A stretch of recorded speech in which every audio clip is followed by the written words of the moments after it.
At the Aroostook Band of Mi'kmaq, the effort to uncover history is a constant and ongoing process.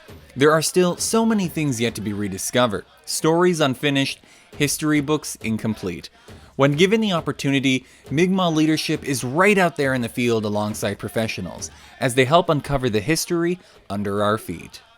On July 29th, August 12th, and August 17th of 2021, and June 13th of 2022, representatives of the Aroostook Band of Mi'kmaq would visit an array of different historical sites.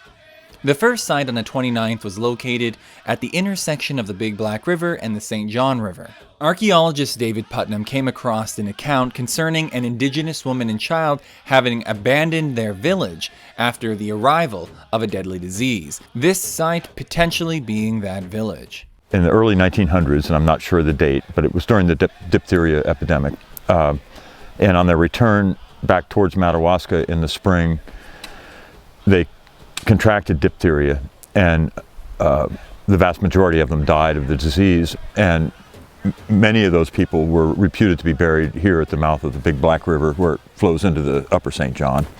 We were here today to use ground penetrating radar to see if we could identify features that look like human graves, and we were unable to do that, but there's a lot of raspberries and places that we couldn't access with the GPR. So I think the next step is historical research.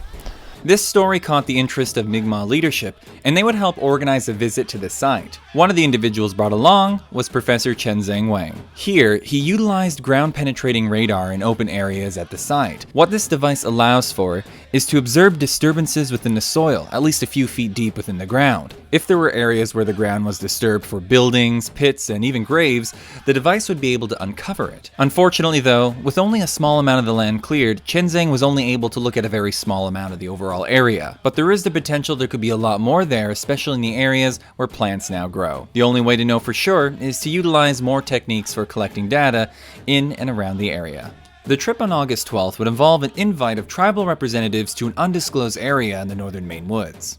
The area would be at the center of a massive stone tool and weapons operation that existed hundreds to thousands of years ago. The project, spearheaded by Dartmouth College, they found the location after a long search brought upon by finding mysterious red stones and arrowheads, in some cases as far south as Pennsylvania.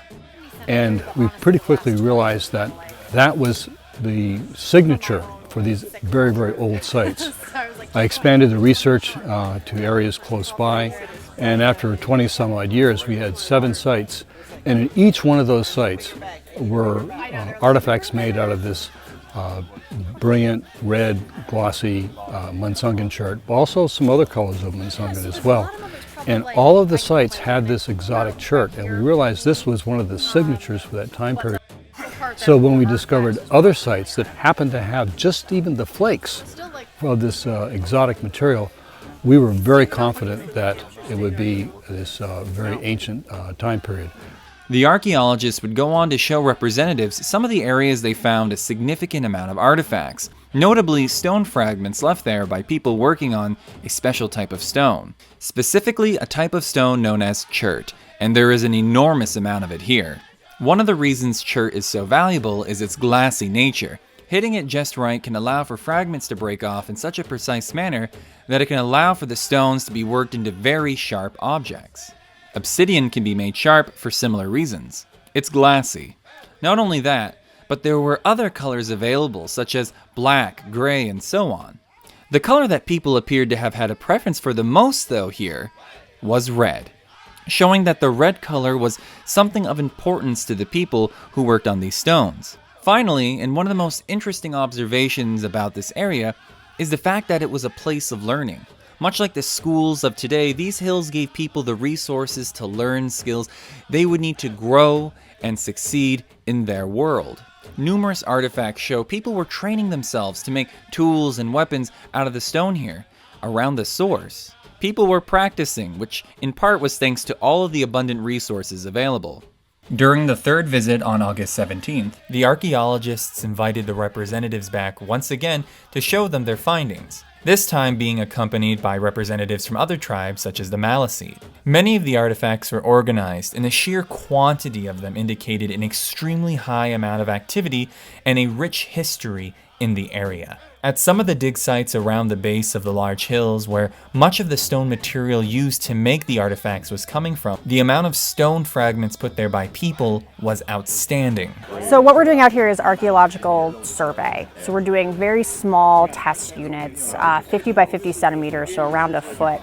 So far, we've excavated 22 of these. Of those, 20 of them contained artifacts, which is a really high percentage of any archaeological site.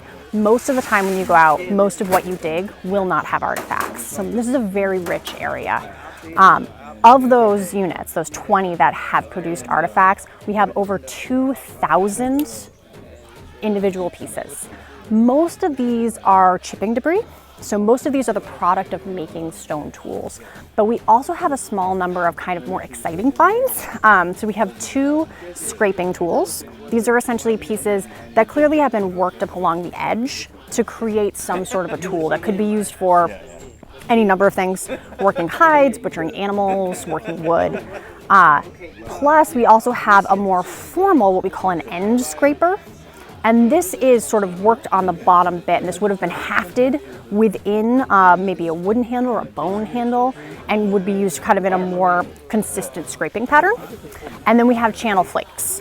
Channel flakes are exciting for us because they tell us that people were making fluted projectile points, which are the earliest style of projectile point anywhere in North America. So those are kind of the most exciting. At the top of the hills where much of the resource was originating from, there are numerous areas to indicate people were actually taking large amounts of stone from them.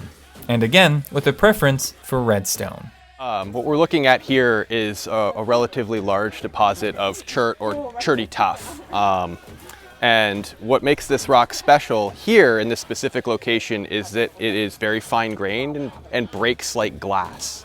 And that makes it such that by striking the rock in various ways you can control how the rock breaks, and archaeologists call those flakes that are removed. So you can control how those flakes are removed to make specific shapes, like a scraper or an arrowhead. And what we're seeing here in this location is that this rock is particularly good for that. And also some evidence, pretty good evidence that folks were here in the past, hundreds if not thousands of years ago, removing blocks of this rock to make tools. And part of the reason that we think that is some of the marks on this rock face. For example, here, right, indicate that someone struck this right here and broke a flake off. Also here you can see crushing where the rock has been shattered, probably with another large hammerstone, right?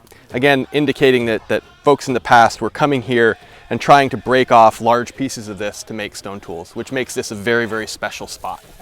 During the final visit on June 13th of 2020, Dartmouth College brought up a team of students to camp out and work on collecting even more samples.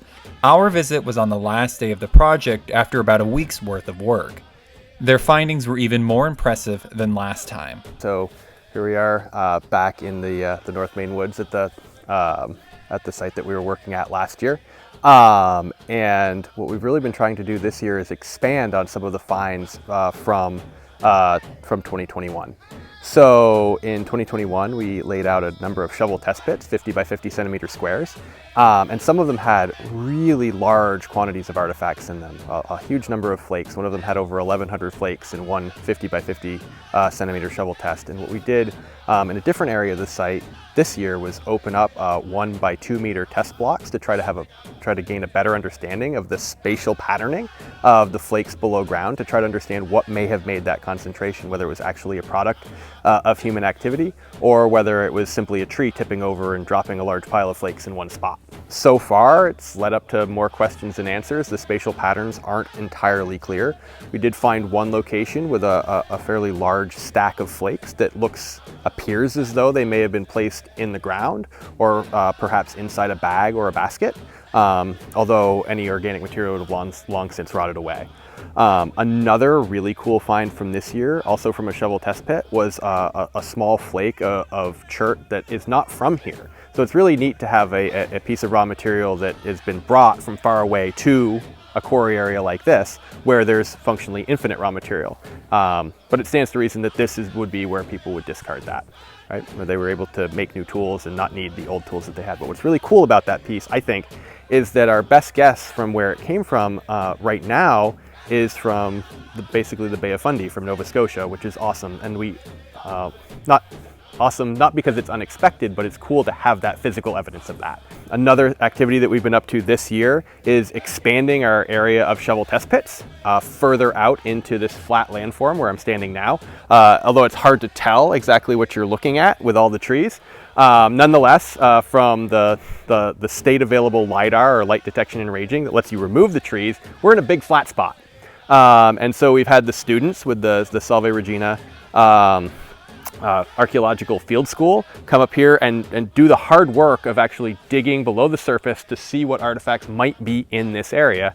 And many of the shovel test pits that we've excavated here have had a number of artifacts in them. Not as many as further down the area we were working last year, but it's an interesting indication that this landform has a great deal of archaeological potential, and that people in the past were using most, if not all, of this large flat area. In the future, we hope to expand upon that further. So that's basically been what we've accomplished this year.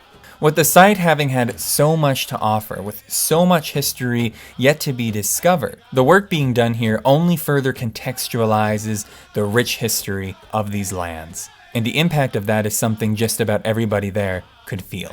We want to see the information, right?